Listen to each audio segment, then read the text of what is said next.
Okay, just starting the recording. Okay. All right, and so the recording has begun. So welcome everyone, and apologies for the technical issues this morning. I think there was a confusion with the links that were sent and stuff like that, but we got there eventually. So thank you for being patient with us. So today we have our In2MedSchool event about pediatrics, and we have the lovely Dr. Radhika here today, who will be presenting the presentation for you guys, and this would be a good opportunity for you guys to ask all of your questions as well. Just to let you know, we are In2MedSchool, where we are partnered with Wesleyan, MDU, Medify, Royal Society of Medicine, Doctors in Distress, Medics Academy, Royal College of Surgeons of England, Past Test, and the Developing the Young Workforce as well, along with HRA ideas. And we are a widening participation charity that started in the summer of 2020, and we've achieved our charity status in 2022. And we consist of more than 2,500 medical students and doctor mentors from all over the UK, offering free mentoring sessions and events to disadvantaged Year 12 and Year 13 prospective medical students. So we have our one-to-one mentoring sessions, online webinars, education resources, and work experience opportunities to assist you in your med school application. All right, so for our Teams webinar, the chat function is switched on, so please use it appropriately. Any questions that are inappropriate will not be addressed, and please be kind and professional to our volunteer here. There will be a Q&A session at the end. Feel free to put in the questions into the chat as the webinar goes along if you like, and please keep yourself muted and switch your videos off as well. All right, so without further ado, we shall begin. Cool, great. So you can see my slides. So hi everyone, thanks for having me today in In2MedSchool. My name is Dr. Radhika Thakra, and I'm a paediatric trainee in London. So I'm just talking to you all about paediatrics. So I always think it's nice just to start to tell you guys a bit about who you're hearing from, because why would you? What's so great? Why would you want to listen to me? So I went to Imperial in 2012, so a long time ago now, over 10 years ago, yeah, and graduated in 2018. And then I did my foundation trainings, my F1 and F2 in South London, and now I'm a paediatric ST3 in South London. And we'll go in a bit more detail about what ST3 exactly means later on, but essentially I'm in my third year of paediatric training. So the other thing about me is that I'm an oversharer and Instagrammer. So my Instagram is Dr. Radhika, and I basically talk about life as a doctor and kind of talk about things like what it's really like to be a doctor. When I was a medical student, I didn't really know what to expect, and especially when I was at your stage in sixth form still, I really didn't know what it was like to be a doctor. I had one cousin who was at medical school at the time, and that was really it. So I didn't really have a really realistic understanding. I kind of thought, like, you never get to go on holiday, or if you're late for work, you'll be cancelled and you won't be allowed to be a doctor, those sorts of things. So I kind of use my page to show people what it's actually like to be a doctor. And people like coming along the journey. So that's my page. And then I also have a YouTube channel, which I don't really have time to film and edit videos anymore, but there are videos on there that might give you a bit more of an insight into life as a doctor, if you want to watch them as well. So in this talk, I'm going to tell you what it's like to be a paediatric SHO, why I love paediatrics, the bad bits of paediatrics, because I want to give you a realistic understanding of both sides. Tell you a bit about the training program, which is probably a bit in advance, bit too early for you guys at this point, given you're not at medical school yet, but it's still helpful to know. And then the application process. I'm gonna mute everyone else. Is that okay? Okay, cool. So, oh, ignore that QR code. Okay, so first of all, we'll talk about day in the life in the paediatric SHO. And SHO means senior house officer. So it's quite a blanket term, but it basically means anyone that's still quite junior. So you have F1 and F2, and F1 is technically in the old terms is a house officer, and then F2, ST1, ST2, ST3, those are all SHO years.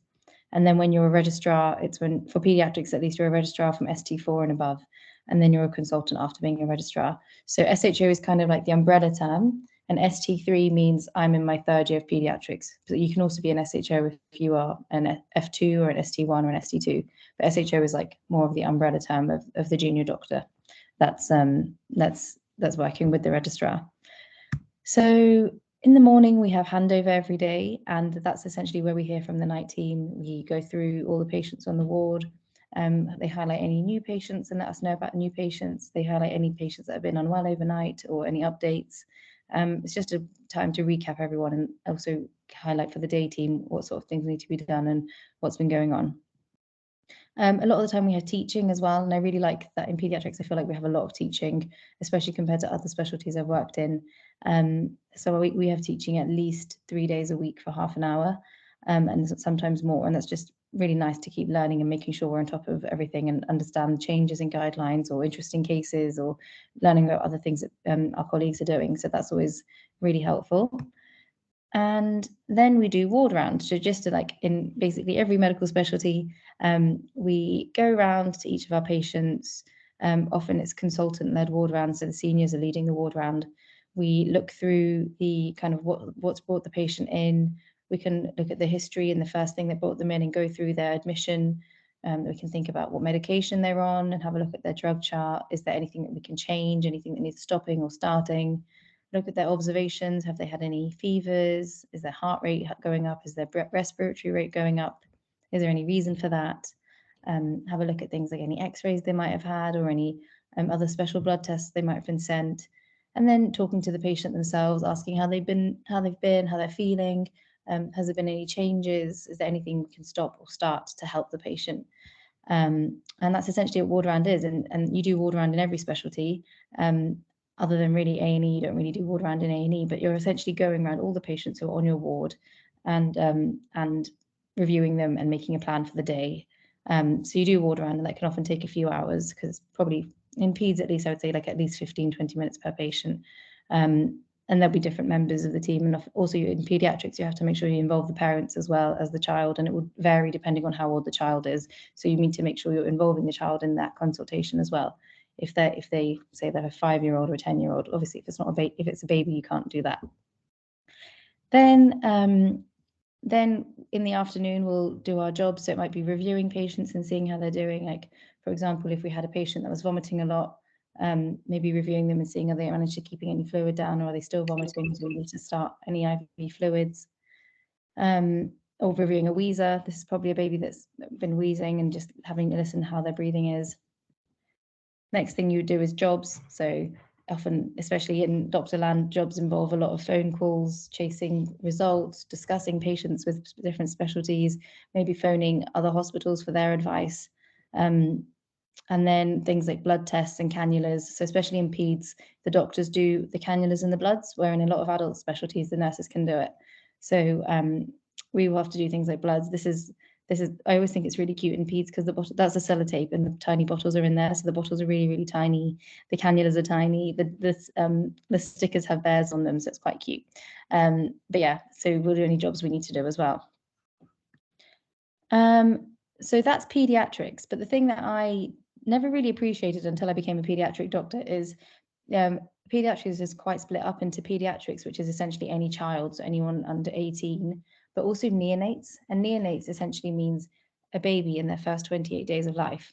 And we look after newborn babies and also premature babies. So if you think that a term baby is born at 9 months, we can look after babies from 23 weeks. So like, I actually can't remember how many months that is, but like 5.5 to 6 months. Someone can work it out for me. But so we can look after babies who are really premature and basically see them through those first few months of life where it's a lot trickier for them, and they're very high risk, and we have to make sure that we're doing everything we can for these babies to survive. So neonates is almost a separate part of pediatrics. It's in a lot of hospitals it's split in two, but in some hospitals it's together. So the cool thing about neonates is you get to go to deliveries and you get to see babies being born. If the midwifery, it's not every baby that's born, but if the obstetric team or the midwifery team are worried about the baby, then they'll call you. So say if it's a twin delivery, if it's an emergency cesarean section, if they're needing to use any instruments to help get the baby out, or if or if they're worried that the baby's going to come out in poor condition, like if they've been able to tell from the trace and things that actually they're worried about the baby, then they'll call us, just that we're there when the baby's born. And I love this part of peds. I love that we get to go to deliveries. I love that we get to see babies being born and make sure they're okay, and we know what to do if they're not okay. So I think it's really, really, really amazing. I was just gonna, yeah. So the next thing that's in neonates is we do a lot of newborn baby checks. So all babies born nationally have to have a newborn check in the first 72 hours of life. And some midwives can do them, but there are some babies who they might have slightly higher risk of something, or they might have a heart murmur, or they might be on antibiotics. There are some babies that they want the doctor to check rather than the midwife. So then we get to do newborn baby checks, and this is really nice. And a lot of the time, the babies are completely well, and we're essentially checking that they're okay. The main things we check are the hips, the eyes, and the heart. So we're checking that the hips are nice and stable, and there's no issue with the hips. That the heart sounds okay, and we can't hear any extra heart sounds like a murmur, which is when there's you hear a murmur when there's different flow of blood in the heart. And we also just check that the eyes look nice and healthy. So we use an ophthalmoscope and just check that we can see the red light in the back of the eyes. You know, when you take a photo and you can see the redness, that shows a healthy eye. But if there's actually a white flash instead of a red flash, that shows that there might be something wrong. So we basically look for that redness to see that the eyes are nice and healthy. And if we can't find it, then we need to refer to the eye doctors. Now, the other thing we do is obviously ward round. And I think that it's important to remember that especially the premature babies can be really, really unwell. They're often intubated, which means that they have a tube into their breathing pipes, into their trachea, so their windpipe, to help with their breathing because they can't breathe themselves. They'll often have lots of lines, so like long lines, which are essentially tiny tubes that go into the veins, and that might be there for nutrition or to give antibiotics. They might have lots of monitoring on them, like ECG monitoring, and they're often in an incubator as well to help with their temperature control. So yeah, they can be really, really poorly. And you have to think they're so small. Sometimes we have babies that are like 600-700 grams. They're so small. They're really fragile, and the smallest change can knock them off. So we have to be really, really careful and really look after these babies carefully. And then when they're a bit bigger or when they're less unwell, they might be more like this. So this is probably a baby that maybe like a term baby, a baby who was born at 9 months but had maybe some other issues, so they've kept some monitoring on it. But they can really vary, and you can also just have babies that look like this but might have something that needs watching or looking after with them as well. But so we do ward round. Again, we go through the babies in detail. We look at their blood results, their investigations, talk to the parents, like review their fluid intake and output. Lots of just kind of a whole holistic view of the patient, but also look at it in different detail as well. And the other thing we do is lots of procedures in neonates. So I don't expect anyone to know what these are, but I'll explain. So this is something called this is someone preparing for something called a lumbar puncture. And what you need to do, and you won't know what these things are because obviously I didn't learn until I was like at the end of medical school and starting my pediatric training. So you've got to remember I'm over 10 years ahead of where you guys are. So I've had 10 years worth of learning and experience. So don't stress about not knowing what these things are, but I'll explain to you. So this is a lumbar puncture. And essentially, if we're worried about infection in a baby, we want to make sure we are finding out if there's any infection in the spinal fluid that bathes the brain and the spine. So all of us have fluid that is in our brain and in our spine. That's normal. But we want to make sure actually that there's no infection there. So if a baby looks like they've got an infection, we want to try and get some of that fluid to make sure that there's no bacteria in that, because there shouldn't be bacteria there. So we put a small needle into the spine, into the back, in between the bones, and collect some fluid and then check if there's any infection there. Here, this is preparing for intubation. So you know how I was saying in that previous slide that baby had a pipe into its windpipe, had a tube into its windpipe. So this is someone using what's called a laryngoscope to help look at the vocal cords, and then they'll pass this tube through the windpipe and into the trachea, which is where you breathe from. This baby is also probably premature, so you can see they've got a plastic bag there. So when babies are born really early, we literally put them straight into almost like a sandwich bag, put them straight in there because that helps with their heat regulation as well. Otherwise, they can lose heat really quickly, and then that's really, really bad for them as well. So as soon as they're born, if they're born really early, not if they're nearly at term, but if they're born at like 23, 24 weeks, they go straight into a sandwich bag to help with their heat regulation. And then they're being intubated there because obviously they're not breathing well enough on their own. So we need to put a tube in to use a machine to help them breathe. And this is actually a belly button. So obviously, as you know, when you're inside your mum's tummy, you are attached via your umbilical cord. So this is the stump of an umbilical cord. And what you can do is in the very first 1 or 2 days, if you need to get access into the baby's veins, you can put a line. So this is a teeny tiny tube, a really tiny tube, like 2 millimeters wide. This is a tube that we're putting into one of the veins that come out of the umbilical cord. So if you ever see a newborn baby, you'll see that their umbilical cord actually has 2 veins and an artery on it. And you could actually put basically a tiny tube into one of those veins to give medication or to give nutrition as well. So I didn't really realize you could do that until I became a pediatric doctor. I think it's crazy and so cool. And the fact that I've actually done that before, I've done it multiple times. I've put a tube into a newborn baby's belly button to give them life-saving medication and treatment. Blows my mind, but we can do that. And it's really, really cool. So yeah, lots and lots of procedures. And it's amazing that I get taught how to do these things and that I can now do these things on my own. Like every time I do a lumbar puncture on a baby, I'm like, what on earth am I doing and how has this happened? How can I do this? I find it mind-blowing every single time, but very satisfying as well. The other thing about pediatrics is it's just lots and lots of fun. So these are some of the people I did my ST1 year with. And we took a picture after a night shift and we were just like, oh, one day we're going to be consultants and we'll forget this time. This was during COVID, even like the masks and things had Mickey Mouse on it. It was really cute. This was just at Christmas time. The consultants gave us all little presents, which was really sweet. Here I did some night shifts with one of my registrars and she basically left. I had one more night shift and she'd done all of her shifts. So she left some sweets and vegan chocolate for me in my cubby hole, which was just so, so cute. And I was just like, no one's ever done that kind of thing for me before. And it was really, really sweet. And then this was on the neonatal unit. So for Christmas time, they've used these footprints and turned them into Christmas decorations, which I thought was adorable. So I took a picture of it. Yeah, so now I'm just going to tell you why I love pediatrics. And this is quite detailed. And some of these things you won't have heard of or thought of, especially because you're not even at medical school yet. But I will just explain to you. So first of all, I found working with children really, really fun. It's really rewarding. And, you know, even though children are poorly, it can still be really fun to even examine them. You need to like play with them to examine them properly, and that's just a lot of fun. They could often get better really quickly, which is really satisfying. So one day I could see a really sick baby, or not even a baby, say like a 5-year-old, I could see a really sick child in A&E, and then 2 days later they're being discharged and they're running around the ward. So it's really nice. You get a huge variety of patients. So you can literally have a newborn baby who's 2 days old, or you could have a 17-and-a-half-year-old who's, you know, got completely different problems and presenting complaints. So it's quite nice to have that huge variety.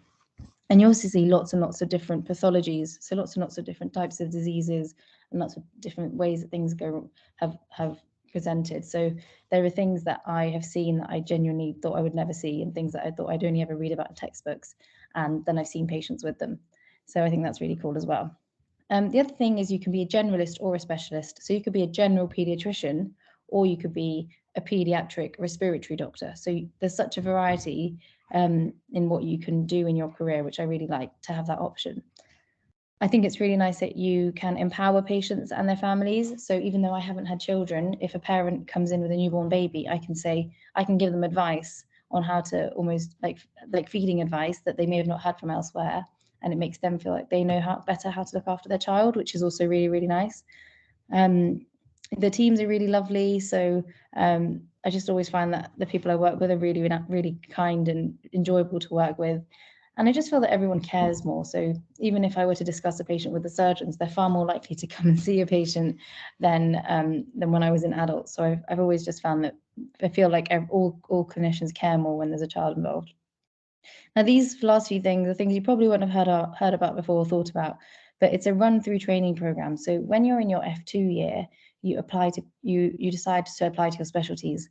And so pediatrics is run through, which means that once you've applied, you do not need to apply again so I'll be doing pediatrics for 7 years and I don't need to reapply after I'm in. Whereas some specialties like medicine or surgery, you apply once and you get the first few years and you have to apply again to get the next few years. So there is the risk that you could be like in London 1 year and then in like Wales another year. So it's nice to have that pediatrics, and then obs and gynae, psychiatry, they're all run through as well. So it's nice to have that. I just think the training has been really good. So like, I feel like I've learned so much over the last 3 years in paediatrics, and I'm a much better doctor, I'm a much better paediatrician, and I think I've really learned a lot. And people talk about service provision, which is like basically saying that you're just there to write discharge summaries and do jobs, but I actually feel like I am learning as well. Because you've got to remember that your specialty, what you decide to do is a training program. They're meant to be training you how to be a consultant. It's not just you doing the job. You're learning and working at the same time. And I do feel like I've had really good training. And then the last two things are acronyms you won't have heard of, but LTFT stands for less than full-time, which essentially means part-time. So less than full-time, in paediatrics, they're really open to you being part-time. So some people will be like 80%, which means they work 80% of a normal rota. So 100% is 5 days a week, and 80% will be 4 days a week. Or like at least they do a fraction of a full rota, because obviously you do the weekends and nights as well. So they're really, really happy for people to be less than full-time. Most registrars I know are at least 80%. And so it's nice that they're open to that, because it means that it's really, you don't even have to, it doesn't even have to be for things like having a family. It can be like, because I just want more time, I just want to do this, I'm like training to be in the Olympics, whatever, I want to learn Zumba. You don't need full reasons, you can just say I want to be less than full-time, and they let you. And then OOP stands for out of program. So you can take, paediatrics are really open to you taking years out of your training. So say I said, actually, I want to go to Australia and teach and practice in Australia for a year, or actually I just want to go traveling for a year, or I really want to, there's this really cool job at this really cool place that I really want to do for a year. And they're quite open to letting you do that, which they're not in all specialties. So that's really nice as well. I'm just going to check. Sorry, I keep getting paranoid that I've been like cut off or something. No, I'm still good. Fine. So the bad bits. So I think it's really important to be honest, because I don't want to tell you all paediatrics is great, and then everyone wants to be a paediatrician, and then they're like, actually, this is rubbish, Dr. Radhika was lying. So here's some of the bad bits as well. So it can be really emotionally challenging. Hold on, I think I'm just going to mute someone. Oh, cool. Thanks, they're done. It can be really emotionally challenging. Children can be unwell and they can be really sick, and that's really sad sometimes. Not even sometimes, every time a child is really poorly, it can be really sad. Non-accidental injury is probably the worst thing in peds. So that essentially means when someone's harmed their child or harmed a child intentionally. So it wasn't an accident. So essentially child abuse. Then every time I see a patient who's had non-accidental injury, it breaks my heart. And I've seen some really sad cases, like 2-month-old babies who've been harmed, or like 3-year-olds who've been harmed so badly that they are essentially disabled for life now. And it really is, every time you see it, it's just so sad. And obviously child death. So children do die. It doesn't happen that often, I would say, at least in my experience. It hasn't happened in the 3 years I've been doing peds. It hasn't happened many times at all. But it does happen, and it's really sad. The other thing is that the rotas are really busy, and as a consultant, your life can be really busy as well. But what I would say is that this applies to most medical specialties. And those things I mentioned earlier, like being able to go less than full-time or take years out, really make a difference to that. So, but most specialties, like being a surgeon, being an obs and gynae doctor, being an anaesthetist, even being a GP, they're all very, very busy, busy lifestyles. So it's important to just bear that in mind. And then I can talk a little bit about training, but I think it might be a bit too far in advance for you, because it's at least 7 years away before you're thinking about this. It'll be after med school, and then at least a year or two. But essentially, you are an SHO, and then this is what I was talking about, ST123, and then you'll become a registrar, and it's a 7-year training program. And then after ST7, you become a consultant. Now, what this is if you can automatically carry on and become a general pediatrician, the orange bit. But actually, if you want to subspecialize and do like pediatric endocrinology, pediatric rheumatology, pediatric respiratory, then you can reapply to do subspecialty pediatrics. So I've put it here, but these are all the things you can specialize in. So you're either a general pediatrician or you're a subspecialist. So you're any of these, pediatric oncology, so you can, or neonates, you can apply to just be a specialist in one sub part of pediatrics. So that is also an option, but this is quite far ahead for you guys. And then again, this is also in quite far in advance, but I had it on the slideshow, so I just thought I would explain it to you that when you come to applying, you can always look up the pediatric recruitment process, and it tells you exactly. So again, this is too far, this is like 6-7 years in advance for you, but the application's open, and then you have interviews and questions, and then they mark you on like things like leadership, academic achievements, teaching, exams, your clinical skills. Those are the sorts of things they look at. And then you have an interview where they have a look at different domains, and then you can, and then they tell you whether or not you've had a job, you've got a job.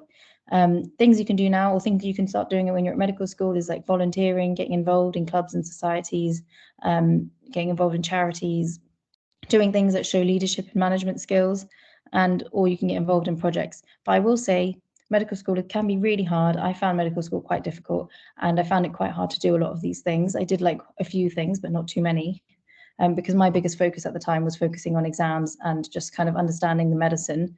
But everyone does it a bit differently. Some people love doing the extracurricular stuff, some people want to focus on the medicine, and some people balance both. I found it quite hard to balance both, and I mostly did like studying and revision. So just remember that that's the priority, but it's also nice to do extra things and do what you enjoy. Don't do things because it looks good. Do things because you actually enjoy them. Like, I was president of VegSoc, which is like a vegan vegetarian society at my uni, and then I talked about that in my interview because it was like a leadership thing. So always make sure you're doing what you enjoy, and you've got 5-6 years, so you have time to do things. So maybe, like, I wouldn't stress about it, please. Like, at least enjoy uni and understand the medicine, and then think about extracurricular things, is what my advice would be. And that is everything. So I'm happy to take questions. This is my Instagram if you want to follow me, or you don't have to follow me, I really don't mind. Or if you want to ask me any questions, I'll try and answer. And sorry, this is old. I'm not starting a podcast. I've done a podcast. It's called She's the Doctor, and it's on Spotify and Apple Podcasts. And I interview women in medicine and talk about their career. And I've done 10 episodes, and I will be doing another season at some point. But I've got 10 episodes already out. So if you want to listen to that as well, you can. But yeah, I'm happy to take any questions, or whatever you guys feel. So we've got some questions in the chat already. Someone's asked, why is it that in Peds the doctors do cannulas and bloods instead of nurses?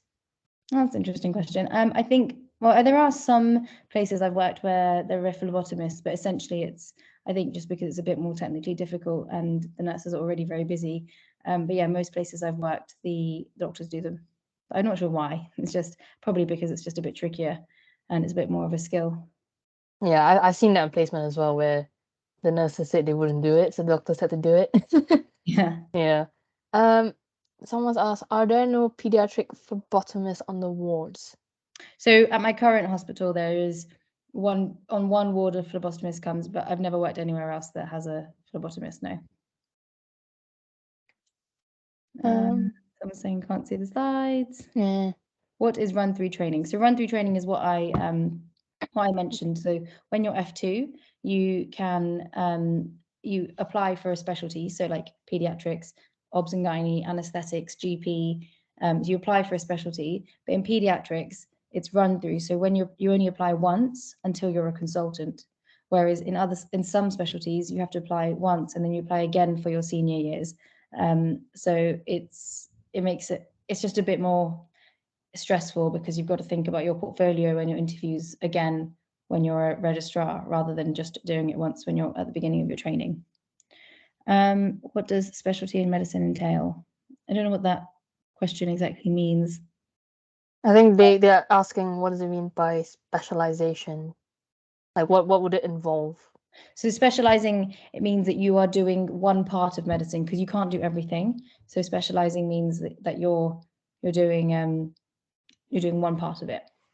What is the difference between GP and pediatrics? So the biggest difference is that in pediatrics, you're just seeing children, whereas in GP, you're in the community, you're in a GP practice, and you can see adults and children. Whereas as a pediatrician, I work in a hospital and I only see children. So I might see children in A&E, I might see children on the wards, I might see children in clinic, but I'm like, we're secondary care or tertiary care, whereas a GP is primary care. So they're the first port that they're in the community, whereas we're in a hospital, and it's the age difference as well. Is it hard to maintain a work-life balance as a pediatrician? It's a good question. It's hard to maintain a work-life balance as a doctor in general. I'm just try really hard to be organized, to make sure I've got everything in my calendar, and to to prioritize what I really want to do and what's less of a priority to me. But it is hard, but it's hard as an adult in any working field and as a doctor as well. But you've just got to kind of be organized with it. What do you want to subspecialize in? Would you do community pediatrics? So I might not subspecialize. I might do general pediatrics, or I'm thinking about doing pediatric allergy as well. That's another thing I'm thinking about. Community pediatrics is also really interesting. I haven't done a rotation in it yet, but it's very different. So you're working in the community and you're more looking after maybe patients who have got long-term complex needs or chronic health conditions, need input from a different perspective. But I'm looking forward to my community placement to learn those kind of things in a different way. Were you considering any other healthcare professions? If so, what made you decide on pediatrics? So I was thinking about doing obs and gynae, which is essentially pregnancy and delivering babies and gynecology.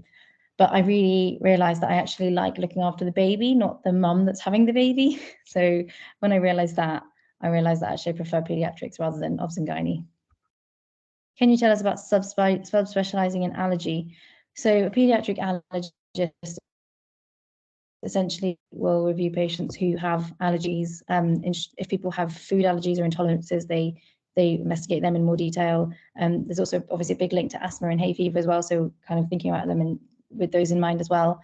Any special treatments they might need. So allergies really, it's becoming more of a issue, and they need more pediatric allergists. So taking care of those patients, and there's not just someone who's got like a little bit of a milk allergy, although it might be, but there's also people that have really complex allergies and working out what they're allergic to, or is it a certain protein, or is it a certain nut, or is it a certain food type or food group. So investigating them and helping manage them.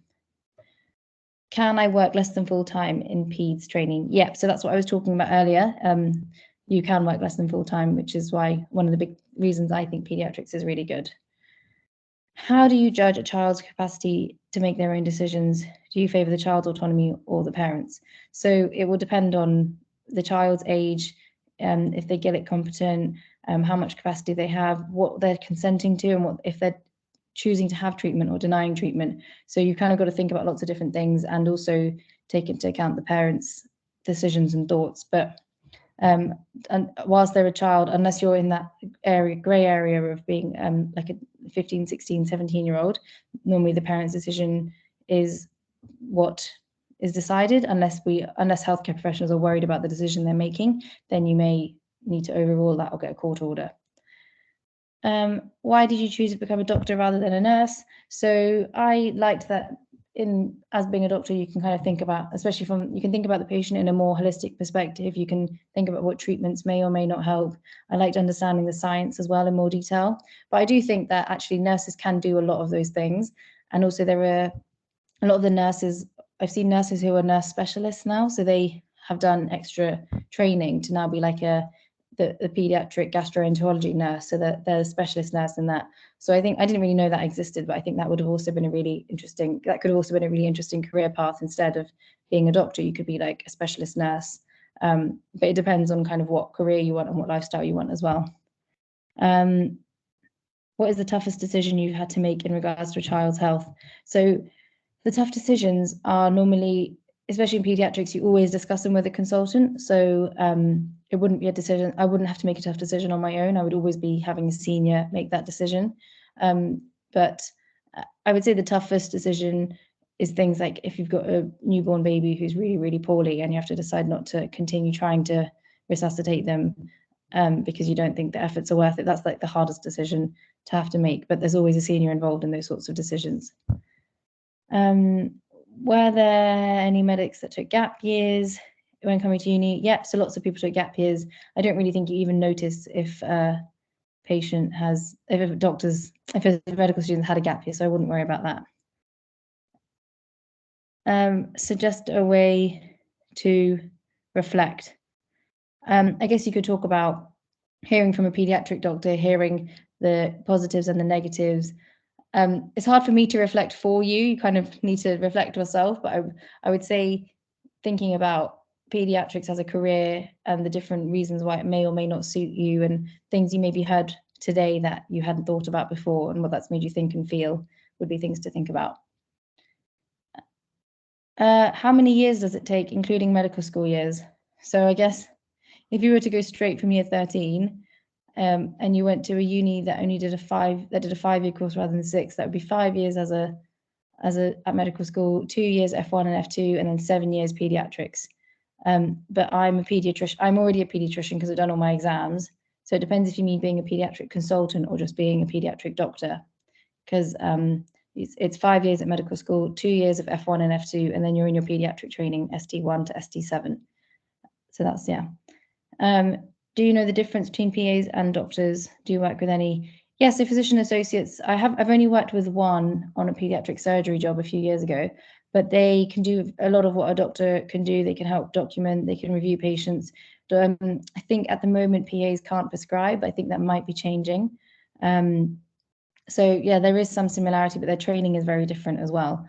But it seems like PAs, physician associate is also a really good career choice to go down. And yeah, I don't know much about physician associates though, because I have only worked with one. Is it competitive to get into a peds? Yes, it's becoming more and more competitive. The numbers change all the time, but you can look it up if you search medical specialty competition ratios. If you search that up, you can see all of the different specialties. Charmaine, thanks for replying to that one. Procedures. So you don't do many procedures in allergy. Patients will have skin prick testing, and you might need to do bloods and obviously giving like IM adrenaline if they have an anaphylactic reaction. And there are lots. I'm gonna have to. Okay, how many? What else is there? What sort of? And there's quite a few questions coming in. Maybe just sieve through the ones that maybe it's more relevant for the others to listen to. When did you decide you want to do peds? So that I decided in my F2 year, so actually quite late. I quite liked pediatrics as a thought, but I did a job in it in F2, and then I decided I liked it, and that's when I decided. How many exams are there after medical school? So you have, in pediatrics, there are 4 exams, 3 written exams, and 1 kind of like OSCE style, where you're like acting and pretending to be examining a patient or taking a history. But it's different in each specialty. Angry patients, I think it's important to kind of think, why are they angry? You learn a lot of communication skills whilst working, and also during medical school. So like working, kind of just breaking it down, using different tones of voice, using different communication styles. And I always try and just think, what actually is it that's making them angry? Is it because they've got like an unwell child at home? Is it because of the parking meters running out and they don't have time? Is it because they've got stresses from their job? There's lots of other things to think about. You don't have to do all your MRC-PCH exams. No, I started my exams in paediatric training. MRC-PCH is membership of the Royal College of Paediatrics and Child Health, and you don't have to think about that at all until you're a doctor, so don't worry. Is it more difficult for doctors abroad to get into peds? I don't know, but I think there is information about that on the RCPCH website, so have a look there. Right. Great. I think those are all the questions. I think I was gonna say, we're gonna answer the last question and just stop it at 1:20. Yeah. In terms of A-level subjects required, mainly you'll need biology and chemistry. Physics is not necessary unless you're interested in it. And usually people do maths or another subject that they're interested in. But you can find out more about A-levels and medical school application process on our In2MedSchool website, because we have our academic team who's done a lot of resources for you guys. And we also have our YouTube where we upload all of our recordings. So this will be put on there as well. All right. Okay. Thank you so much, Radhika, for joining us today. I'm sure the students have appreciated the chat you've given them, answering all their questions. You're welcome. All right. And we will end it there then. All right. Great. Thank you. Bye. Okay. Thank you. Bye. Bye, everyone. Gosh.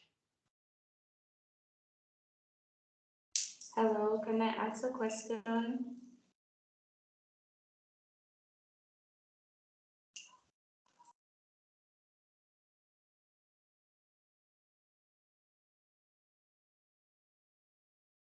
Dr. Radhika, are you still on?